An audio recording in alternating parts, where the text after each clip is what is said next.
ചന്ദ്രശേഖരൻ വധക്കേസിൽ കൂടുതൽ അന്വേഷണം വേണമെന്ന് കെപിസിസി പ്രമേയം. വി.എസ്. അച്യുതാനന്ദന്റെ കത്ത് ഉന്നത ഗൂഢാലോചന വ്യക്തമാക്കുന്നതാണെന്നും ആ ഗൂഢാലോചന അന്വേഷിക്കണമെന്നും പ്രമേയം ആവശ്യപ്പെടുന്നു. വി.എസ്. പോളിറ്റ് ബ്യൂറോക്ക് അയച്ച കത്ത് രാഷ്ട്രീയമായി ഉപയോഗിക്കാനാണ് കെപിസിസി എക്സിക്യൂട്ടീവിന്റെ തീരുമാനം. ചന്ദ്രശേഖരൻ വധക്കേസിലെ ആധികാരിക തെളിവാണ് വി.എസ്. പുറത്തുവിട്ടതെന്ന രാഷ്ട്രീയ പ്രമേയം വിശാല എക്സിക്യൂട്ടീവ് പാസാക്കി. നിയമപരമായ തുടർ നടപടികൾക്കും രാഷ്ട്രീയമായ പ്രത്യാഘാതങ്ങൾക്കും വി.എസിന്റെ കത്ത് ഇട നൽകുന്നു. ചന്ദ്രശേഖരൻ വധക്കേസിൽ ഉന്നതതല ഗൂഢാലോചന നടന്നുവെന്ന ആരോപണങ്ങളെ കത്ത് ശരിവയ്ക്കുന്നു.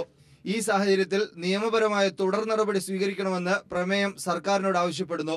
ഗൂഢാലോചന സംബന്ധിച്ച് കെ രമ ഉന്നയിച്ച ആരോപണങ്ങൾ വി.എസ്. ശരിവെക്കുകയാണെന്ന് വി.എം. സുധീരൻ യോഗത്തിനു ശേഷം പറഞ്ഞു.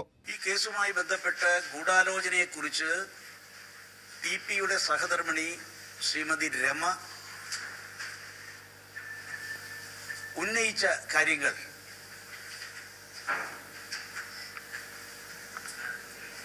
ശരിവെക്കുന്ന തലത്തിലേക്കാണ് കാര്യങ്ങൾ എത്തിയിട്ടുള്ളത്. അതുകൊണ്ട് തന്നെ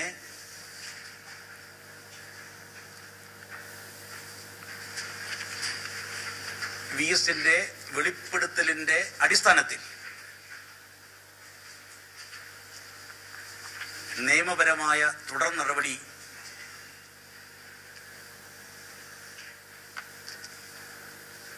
ആവശ്യമായി വന്നിരിക്കുന്നു. KPCC vice president M M. ഹസനാണ് രാഷ്ട്രീയ പ്രമേയം അവതരിപ്പിച്ചത്. തദ്ദേശ തെരഞ്ഞെടുപ്പ് ഒരുക്കങ്ങൾ ചർച്ച ചെയ്യാനായിരുന്നു യോഗം.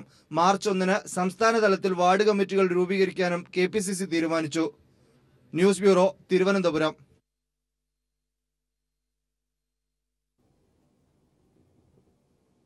തനിക്കു ശേഷം പ്രളയമെന്ന മനോഭാവം മാർക്സിസ്റ്റ് വിരുദ്ധമെന്ന് വി.എസ്. അച്യുതാനന്ദനോട് ബെർലിൻ കുഞ്ഞനന്ദൻ നായർ.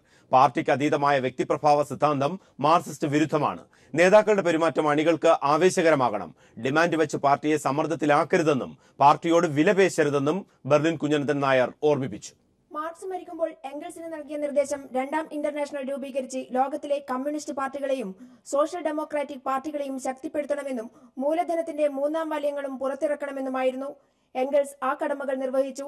ലെനിൻ, ഹോജിമിൻ എന്നിവരും സഖാവ് കൃഷ്ണപിള്ള, അവസാനം EMS അടക്കമുള്ള നേതാക്കളുടെ ഒസ്യത്തിനെ ഓർമ്മിപ്പിച്ചുകൊണ്ട് ബെർലിൻ കുഞ്ഞനന്ദൻ നായർ വി.എസിനോട് തനിക്ക് പറയാനുള്ളതും കൈരളി പീപ്പിൾ ടിവിയോട് പങ്കുവച്ചു. അഭിപ്രായ വ്യത്യാസങ്ങൾ എന്തെല്ലാമായാലും പാർട്ടി സമ്മേളനത്തിലെ ഭൂരിപക്ഷ തീരുമാനം വ്യക്തിഗത ആഗ്രഹങ്ങൾക്ക് വിരുദ്ധമായാലും ഒരു സഖാവിന് പാർട്ടിയോട് വിലപേശുവാൻ പാടില്ല. കമ്മ്യൂണിസ്റ്റുകാർ എനിക്ക് ശേഷം പ്രളയം എന്നുള്ള പഴയ ഗ്രീക്ക് രാജാവിന്റെ മനോഭാവക്കാരല്ല എന്ന് മാർക്സ് അന്ന് തെളിയിച്ചിരുന്നു. വി.എസിന് ഇപ്പോൾ ചുറ്റിയിരിക്കുന്ന ഉപദേഷ്ടാക്കൾ ഒരാൾ പാർട്ടിയിൽ നിന്ന് പുറത്താക്കപ്പെട്ടവരും മറ്റേയാൾക്ക് പാർട്ടി മെമ്പർഷിപ്പ് ഇല്ലാത്തതുമാണ്. ലോക കമ്മ്യൂണിസ്റ്റ് ആചാര്യന്മാരാരും തന്നെ എനിക്ക് ശേഷം പ്രളയം എന്ന വ്യക്തിപ്രഭാവ മനോഭാവം ഇല്ലാത്തവരായിരുന്നു. ഞാനില്ലെങ്കിൽ പാർട്ടി തുലയും എന്ന് കരുതരുത്. പാർട്ടിയോട് വിലപേശരുതെന്നും ഡിമാൻഡ് വെച്ച് സമ്മർദ്ദത്തിലാക്കരുതെന്നും ബെർലിൻ ഓർമ്മിപ്പിച്ചു. അവസാനം ബെർലിൻ പറഞ്ഞതിങ്ങനെ: ഒരു കമ്മ്യൂണിസ്റ്റ് നേതാവും ഇതുവരെ എനിക്ക് ശേഷം പ്രളയം, ഞാൻ പാർട്ടിക്ക് അതീതമാണ്, ഉപരിയാണ് എന്ന് കരുതിയിട്ടില്ല. ഇന്ത്യൻ കമ്മ്യൂണിസ്റ്റ് പ്രസ്ഥാനത്തിന്റെ മുന്നോട്ടുള്ള യാത്രയിൽ വ്യക്തിപ്രഭാവ സിദ്ധാന്തത്തിന് ഒരു സ്ഥാനവും ഉണ്ടായിരിക്കും. ഒരു കാലത്ത് പാർട്ടിയെ അതിനിശിതമായി വിമർശിക്കുകയും പിന്നീട് തെറ്റുകൾ ഉൾക്കൊണ്ട് സ്വയം വിമർശനപരമായി എല്ലാം ഉൾക്കൊണ്ട് തിരിച്ചു വരികയും ചെയ്ത ബെർലിൻ പറഞ്ഞു വെക്കുന്നു, പാർട്ടിക്ക് അതീതനായി ആരുമില്ല. കണ്ണൂരിൽ നിന്നും ക്യാമറമാൻ ജയൻ കല്യാശ്ശേരിക്കൊപ്പം PV ജോഷില. CPIM സംസ്ഥാന സെക്രട്ടറിയായി കോടിയേരി ബാലകൃഷ്ണൻ ചുമതലയേറ്റു. സംസ്ഥാന സമിതി യോഗം അടുത്ത മാസം 2-ന് ചേരും. കഴിഞ്ഞ ദിവസങ്ങളിൽ ആലപ്പുഴയിൽ നടന്ന CPIM സംസ്ഥാന സമ്മേളനമാണ് പുതിയ സെക്രട്ടറിയായി കോടിയേരി ബാലകൃഷ്ണനെ തെരഞ്ഞെടുത്തത്. പാർട്ടി ഏൽപ്പിച്ച ദൌത്യം നിറവേറ്റാൻ ഒരു ദിവസം പോലും മാറ്റിവെക്കാതെ പാർട്ടി ആസ്ഥാനത്തെത്തി ഔദ്യോഗികമായി അദ്ദേഹം സ്ഥാനമേറ്റു. ഇന്ന് രാവിലെ 9 മണിയോടെയാണ് തിരുവനന്തപുരത്തെ AKG സെന്ററിൽ അദ്ദേഹം എത്തിയത്.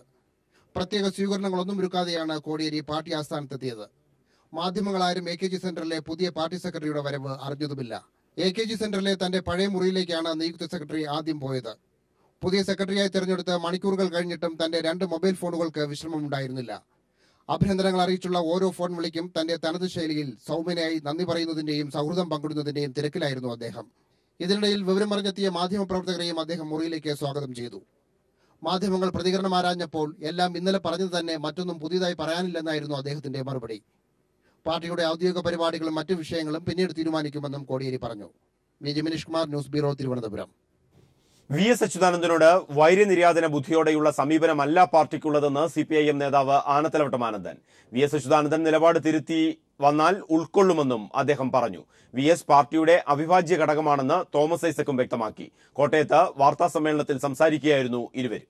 അങ്ങനെ വേണോ വേണ്ടേ എന്നുള്ളതിനെ കുറിച്ച് നിലപാടെടുക്കേണ്ട VS-ആണ്. VS അവിടെ സംസ്ഥാന സമ്മേളനത്തിൽ വന്നിരുന്നുവെങ്കിൽ തീർച്ചയായും അദ്ദേഹത്തിന് ഇതിനകത്ത് സഹകരിച്ച് പോകാൻ സാധിക്കുമായിരുന്നു. സമ്മേളനത്തിൽ വരാതെ ഒരു നിലപാട് സ്വീകരിച്ചാൽ സഹകരിപ്പിക്കുന്നതായിരുന്നു ബുദ്ധിമുട്ടില്ല. ഒരാൾ സീറ്റ് ഒഴിച്ചിട്ടിരിക്കുന്നത് VS നിലപാട് തിരുത്തി വരികയാണെന്നുള്ളിൽ അദ്ദേഹത്തിന് ഉൾക്കൊള്ളാൻ തന്നെയാണ്. പാർട്ടി അഴിമതിയാരോടൊന്നും ഉന്നയിച്ചിട്ടില്ല. ഇന്നലെ പ്രകാശ് കാരട്ട് പറഞ്ഞ പോലെ പാർട്ടിയുടെ അവിഭാജ്യ ഘടകമാണ്. പിന്നെ ഈ വിഭാഗീയതയുടെ ഭാഗമായിട്ട് പാർട്ടിക്കുള്ളിൽ വന്നിട്ടുള്ള ലൂസ്നെസ്, അതിന്റെ ഭാഗമായിട്ട് പലപ്പോഴും ആളുകൾ പണ്ടത്തിൽ നിന്ന് വ്യത്യസ്തമായിട്ട് അയവേറിയ സമീപനങ്ങൾ ഇക്കാര്യത്തിൽ സ്വീകരിച്ചു തുടങ്ങിയിരിക്കുന്നു. അത് ഞങ്ങൾ തിരുത്തണം എന്നാണ് തീരുമാനിച്ചിട്ടുള്ളത്. അടൂർ ഏഴാംകുളത്ത് ആൾക്കൂട്ടത്തിലേക്ക് പോലീസ് ജീപ്പ് ഇടിച്ചു കയറി 3 പേർ മരിച്ചു. നിരവധി പേർക്ക് പരിക്കേറ്റിട്ടുണ്ട്. ഉത്സവം കഴിഞ്ഞ് മടങ്ങുകയായിരുന്ന ആൾക്കൂട്ടത്തിലേക്കാണ് ജീപ്പ് ഇടിച്ചു കയറിയത്. വൈകിട്ട് 7 മണിയോടെയാണ് നാടിനെ നടുക്കിയ ദുരന്തമുണ്ടായത്. അടൂർ ഏഴംകുളം ദേവീക്ഷേത്രത്തിൽ ഉത്സവത്തിനോടനുബന്ധിച്ച് നടന്ന തൂക്കം ചടങ്ങ് കണ്ട് മടങ്ങിയവർക്ക് നേരെയാണ് പോലീസ് വാൻ നിയന്ത്രണം വിട്ട് പാഞ്ഞു കയറിയത്. സംഭവ സ്ഥലത്ത് വെച്ച് തന്നെ 2 പേർ മരണപ്പെട്ടു. ഒരാൾ ആശുപത്രിയിലേക്ക് കൊണ്ടുപോകും വഴിയാണ് മരിച്ചത്. ഏഴംകുളം കരിങ്ങാട്ടിൽ വീട്ടിൽ ശിവശങ്കരപിള്ളയും ഭാര്യ രത്നമ്മയുമാണ് സംഭവ സ്ഥലത്ത് വെച്ച് മരണപ്പെട്ടത്. ഇരുവരും ഒരുമിച്ച് ഉത്സവം കണ്ട് മടങ്ങുകയായിരുന്നു. നിയന്ത്രണം വിട്ട പോലീസ് വാഹനം ഏഴംകുളം പത്തനംതിട്ട റോഡിൽ മിൽമ സൊസൈറ്റിക്ക് സമീപത്ത് വെച്ചായിരുന്നു ഭക്തർക്ക് നേരെ ഇടിച്ചു കയറിയത്. മരിച്ച മൂന്നാമൻ കൊട്ടാരക്കര സ്വദേശി ഉണ്ണികൃഷ്ണനാണ്. നിരവധി പേർക്ക് പരിക്കേറ്റിട്ടുണ്ട്. പോലീസ് വാഹനത്തിന്റെ ഡ്രൈവർ മദ്യപിച്ചിരുന്നുവെന്ന് ആരോപിച്ച് സ്ഥലത്ത് നാട്ടുകാർ റോഡ് ഉപരോധിച്ചു.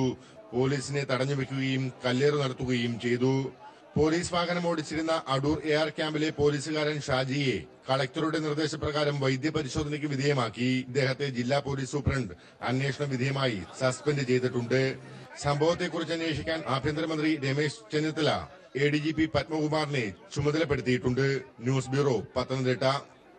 ബസ് തൊഴിലാളികൾ നാളെ മുതൽ നടത്താനിരുന്ന സമരം മാറ്റിവെച്ചു. തൊഴിൽ വകുപ്പ് മന്ത്രി ഷിബു ബേബി ജോണുമായി തൊഴിലാളി സംഘടനാ നേതാക്കൾ നടത്തിയ ചർച്ചയിലാണ് തീരുമാനം.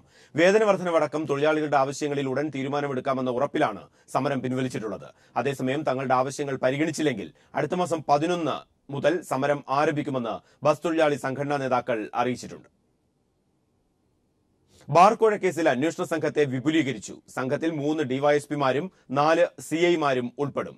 ആദ്യഘട്ടത്തിൽ സംഘം ബിജു രമേശിൽ നിന്നും രഹസ്യമൊഴിയെടുക്കും. ബാർക്കോഴ കേസിൽ 7 പേരെ കൂടി ഉൾപ്പെടുത്തിയാണ് അന്വേഷണ സംഘം വിപുലീകരിച്ചത്.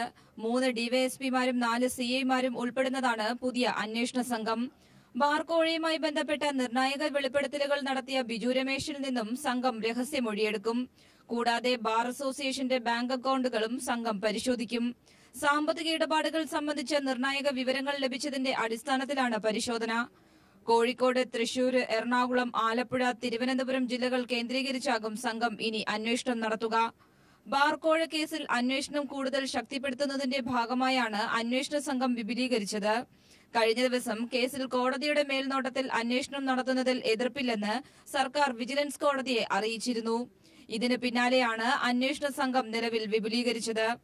News bureau, Thiruvananthapuram. തെരഞ്ഞെടുപ്പിൽ ഒരു അബ്കാരിയുടെയും പണം ഇതുവരെ വാങ്ങിയിട്ടില്ലെന്ന് KPCC പ്രസിഡന്റ് VM സുധീരൻ പറഞ്ഞു. അത്തരം വാർത്തകൾ അടിസ്ഥാനരഹിതമാണെന്നും അദ്ദേഹം വ്യക്തമാക്കി. പിന്നെ നമുക്കറിയാം, പൊതുപ്രവർത്തകർ എന്നുള്ള രീതിയിൽ പല ഘട്ടങ്ങളിലും അത് എത്രയോ പേരുടെ നമ്മൾ സംഭാവന സ്വീകരിച്ചിട്ടുണ്ട്. പക്ഷെ പിന്നീട് ഈ കാര്യം വളരെ കാലം KSU പ്രസിഡന്റ് ആയിരുന്നു, യൂത്ത് കോൺഗ്രസ് പ്രസിഡന്റ് ആയിരുന്നു. അത് ഇപ്പോൾ പിന്നെ അവിടുത്തെ ഏതെല്ലാം തരത്തിൽ നിൽക്കുന്ന സാമ്പത്തികമായി കഴിവുള്ള ആളുകൾ സംഭാവന പിരിക്കാതെ ഏതെങ്കിലും പാർട്ടിക്കൊന്നും പോകാൻ പറ്റില്ല, പ്രസ്ഥാനത്തിനും പോകാനും സാധിക്കുന്നതല്ല. അപ്പം ആ ഘട്ടത്തിൽ പക്ഷെ പിന്നീട് ആരോഗ്യവകുപ്പ് മന്ത്രിയായിരുന്ന കാലത്താണ് മദ്യത്തിന്റെയും മയക്കുമരുന്നിന്റെയും സ്വാധീനം കേരളീയ സമൂഹത്തിൽ വർദ്ധിച്ചു വരുന്നതിനെ സംബന്ധിച്ച് എനിക്ക് കൂടുതലായി ബോധ്യപ്പെടുന്നത്. ആ മന്ത്രിസഭയാണ് ചാരായ നിരോധനം തീരുമാനിക്കുന്നത്. മദർ തെരേസയ്ക്കെതിരായ RSS മേധാവി മോഹൻ ഭാഗവത്തിന്റെ പ്രസ്താവന അപലപനീയമെന്ന് KCBC അധ്യക്ഷൻ കർദിനാൾ ബസേലിയോസ് ക്ലീമിസ് കാതോലിക്ക ബാവ. പ്രസ്താവന തികച്ചും മനുഷ്യത്വരഹിതമാണ്. കൂടെ ഉണ്ടാകുന്ന ഇത്തരം പ്രസ്താവനകൾ പൊതുസമൂഹത്തിൽ അസ്വസ്ഥതയുണ്ടാക്കുമെന്നും കാതോലിക്ക ബാവ തിരുവനന്തപുരത്ത് പറഞ്ഞു. മദർ തെരേസയുടെ സേവനത്തിന്റെ പ്രധാന ലക്ഷ്യം മതപരിവർത്തനമെന്നായിരുന്നു മോഹൻ ഭാഗവത്തിന്റെ പ്രസ്താവന. വളരെ നിർഭാഗ്യകരമായ ഒരു പ്രസ്താവനയായിട്ടാണ് ഞാനിതിനെ കാണുന്നത്. ഗവൺമെന്റിന്റെയും പൊതുസമൂഹത്തിന്റെയും ശ്രദ്ധ ഇക്കാര്യത്തിൽ അടിയന്തരമായി പതിയണം. അതായത് കൂടെയുള്ള ഇപ്രകാരമുള്ള പ്രസ്താവനകൾ നമ്മുടെ സമൂഹത്തിന്റെ ഐക്യത്തെ, സമൂഹത്തിന്റെ പരസ്പര ധാരണയെ ബാധിക്കുന്നു എന്നുള്ളത് ഒരു തിരിച്ചറിവ് എന്നതുപോലെ ഭരണാധികാരികൾ സ്വീകരിക്കണം എന്നതാണ് എൻ്റെ നിർദ്ദേശം. നാദാപുരം ഷിബിൻ വധക്കേസിൽ മുഴുവൻ പ്രതികളെയും അറസ്റ്റ് ചെയ്യണമെന്നാവശ്യപ്പെട്ട് CPIM പ്രവർത്തകർ SP ഓഫീസിലേക്ക് മാർച്ച് നടത്തി. കേസ് അട്ടിമറിക്കാൻ പോലീസ് ഗൂഢാലോചന നടത്തുന്നുവെന്ന് CPIM സംസ്ഥാന കമ്മിറ്റി അംഗം TP രാമകൃഷ്ണൻ കുറ്റപ്പെടുത്തി. നാദാപുരത്ത് CPM പ്രവർത്തകൻ ഷിബിനെ ലീഗ് അക്രമികൾ കൊലപ്പെടുത്തിയ സംഭവത്തിൽ ഒരു മാസം പിന്നിട്ടിട്ടും മുഴുവൻ പ്രതികളെയും പിടികൂടാത്ത സാഹചര്യത്തിലാണ് CPM കോഴിക്കോട് ജില്ലാ കമ്മിറ്റി വടകര റൂറൽ SP ഓഫീസിലേക്ക് മാർച്ച് നടത്തിയത്. മാർച്ച് CPM സംസ്ഥാന കമ്മിറ്റി അംഗം TP രാമകൃഷ്ണൻ ഉദ്ഘാടനം ചെയ്തു. സംഭവത്തിൽ പോലീസ് ഗൂഢാലോചന നടത്തുന്നുവെന്നും അക്രമികളെ സംരക്ഷിക്കുന്ന നിലപാടാണ് ലീഗ് തുടരുന്നതെന്നും അദ്ദേഹം പറഞ്ഞു. ഗൂഢാലോചന കുറ്റം ചുമത്താൻ, അതുവഴി അന്വേഷണം നടത്താൻ അന്വേഷണ ഉദ്യോഗസ്ഥന്മാർ ഇതുവരെയും തയ്യാറായിട്ടില്ല. കേസിൽ പ്രതികൾക്ക് തക്കതായ ശിക്ഷ നൽകണമെന്നും സംഭവത്തിൽ CPM പ്രവർത്തകരെ വേട്ടയാടുന്നത് അവസാനിപ്പിക്കണമെന്നും CPM ജില്ലാ സെക്രട്ടറി P മോഹനൻ പറഞ്ഞു. നിരപരാധികളായ CPIMന്റെ പ്രവർത്തകരെയും അനുഭാവികളെയും ആരെല്ലാമോ കൊടുക്കുന്ന ലിസ്റ്റ് അനുസരിച്ച് വേട്ടയാടി പിടിച്ച് പോലീസ് നാദാപുരം ലോക്കപ്പിൽ കൊണ്ടുപോയി പീഡിപ്പിക്കുന്ന നിലപാട് അടിയന്തരമായി അവസാനിപ്പിക്കണമെന്ന് പ്രമുഖർ പങ്കെടുത്ത മാർച്ചിൽ നൂറുകണക്കിന് പ്രവർത്തകരാണ് അണിനിരന്നത്. News bureau, Kozhikode. Valanchery VKM special school വിദ്യാർത്ഥികളുടെ രക്ഷിതാക്കൾക്കുള്ള തൊഴിൽ പരിശീലന കേന്ദ്രത്തിന്റെ ഉദ്ഘാടനം ജില്ലാ പഞ്ചായത്ത് അംഗം സലീം കുരുവമ്പലം നിർവഹിച്ചു. ജില്ലാ പഞ്ചായത്തിന്റെ പ്രതീക്ഷാ പദ്ധതിയിൽ ഉൾപ്പെടുത്തിയാണ് പരിശീലനം നൽകുന്നത്. ചടങ്ങ് പ്രതീക്ഷാ പദ്ധതി chairman doctor NM Mujeeb Rahman ഉദ്ഘാടനം ചെയ്തു. നിറപ്ര Christmas, new year bonanza lucky ഡ്രോയിൽ സമ്മാനമായ ഹുണ്ടായി i20 കാറിന്റെ താക്കോൽദാനം നിറപ്ര ബ്രാൻഡ് അംബാസിഡർ ചലച്ചിത്ര താരം കാവ്യ മാധവൻ നിർവഹിച്ചു.